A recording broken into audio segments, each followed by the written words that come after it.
Hello, everyone, and welcome back to Idioms Explained podcast. This is Season 2, Episode 2, and I'm Emily. And I'm Alex. Great to be back for our second episode of the new season.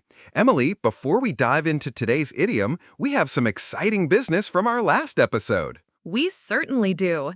It's time to reveal the answer to our very first What's Alex's Idiom Challenge.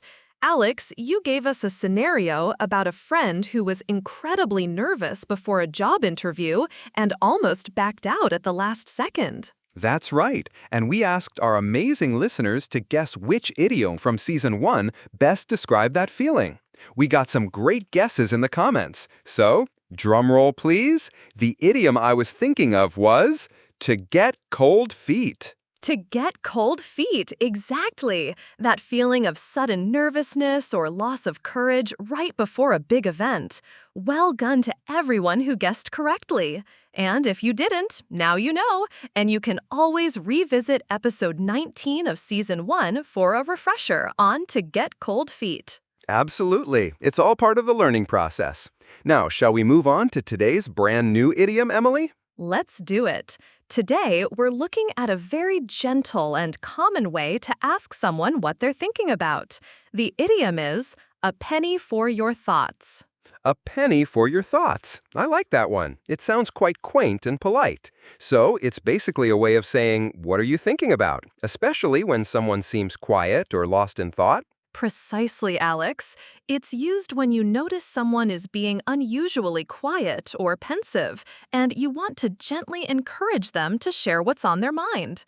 For example, if your friend is staring out the window looking thoughtful, you might say, "You've been quiet for a while. A penny for your thoughts?" It's much softer than just saying, what's wrong or what are you thinking? It feels more like an invitation.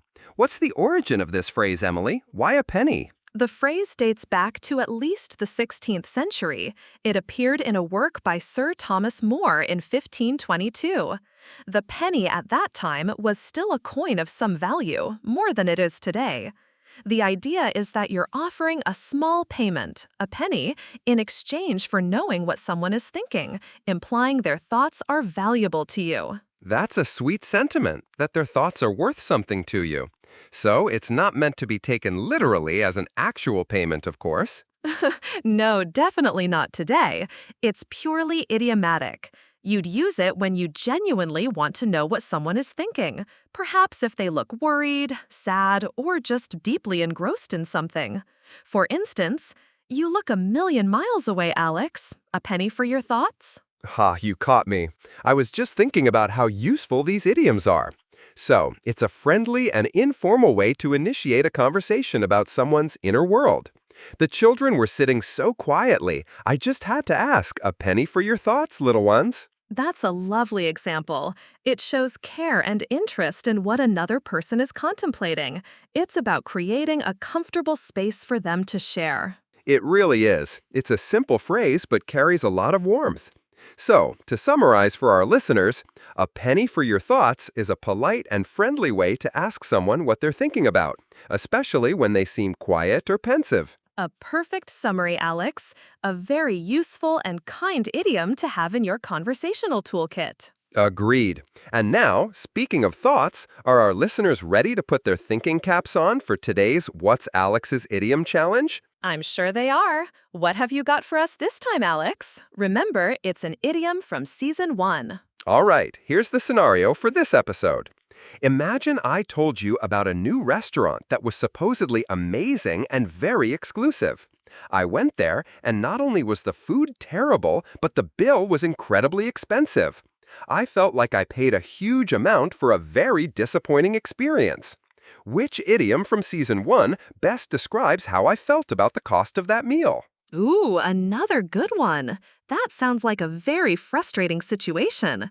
Listeners, what do you think? Which idiom from Season 1 fits Alex's expensive and disappointing restaurant experience?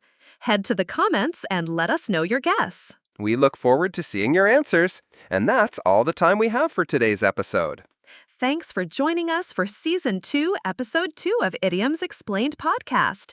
Don't forget to subscribe to Learn English by English and hit that notification bell so you don't miss our next episode and the answer to today's challenge. And please do share our content if you find it helpful. We're passionate about making English learning accessible and fun. Until next time, everyone. Bye for now and happy idiom hunting!